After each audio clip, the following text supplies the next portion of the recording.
Hi folks, welcome to RJA Impact. Today we're going to be talking about the filings that Prince Andrew made to court in respect of the Virginia Giuffre case.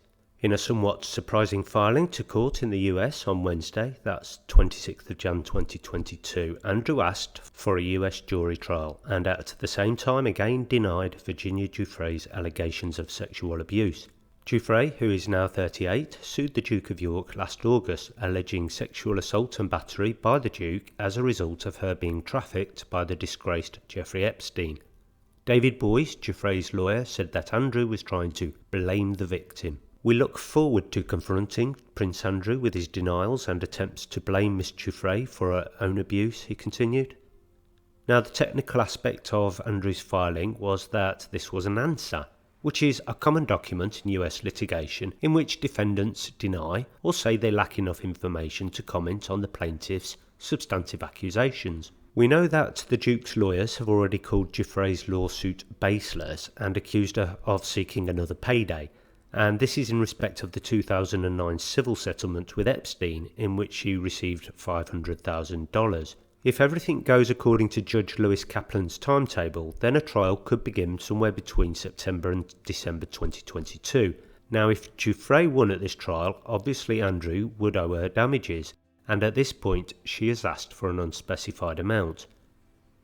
Just to be clear, these are not criminal charges. The Duke has not actually been criminally charged with anything at this point. This is a civil trial, and if he loses, then damages would be awarded in Giuffre's favour. Another point that was raised in the filing is the repeat request to dismiss the lawsuit, as Andrew has maintained he was protected from any suit under Giuffre's settlement with Epstein in 2009. He also said Giuffre lacks legal standing to sue because she lives in Australia.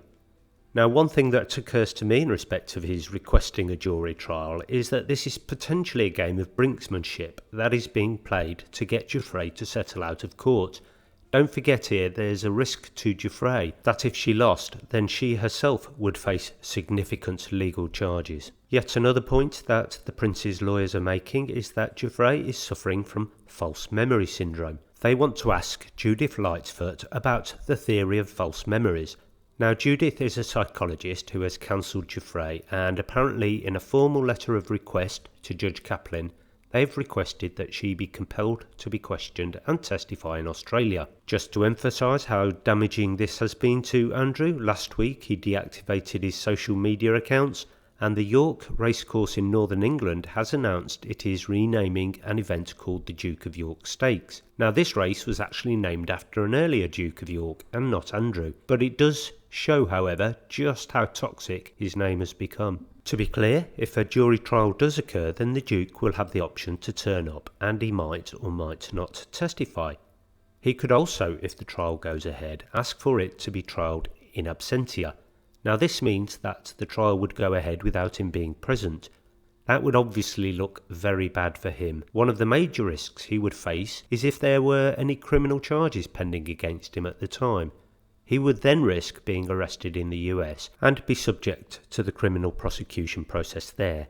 I'm going to guess that he's not going to want to risk that, and we will not see him travel to the US anytime soon. Back in the UK, the tabloid and serious papers have been all over these filings. A couple of examples.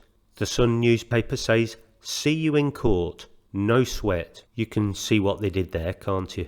They also say, Prince Andrew demands trial by jury as he responds to Virginia Giuffre's sex assault lawsuit.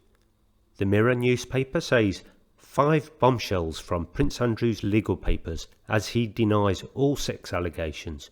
And the Daily Mail, Prince Andrew's 41-point denial in full. Now, this refers to all of the points raised in the filings, and I might do a separate video or 2 or 3 focusing on these specifically, time permitting. Well, I hope that update on the breaking news is informative. If you could subscribe to the channel, then I'd much appreciate it. I'm actually approaching 500 subscribers, which is quite a milestone and somewhat of a responsibility. If you're one of the current subscribers, thank you so much. Bye for now.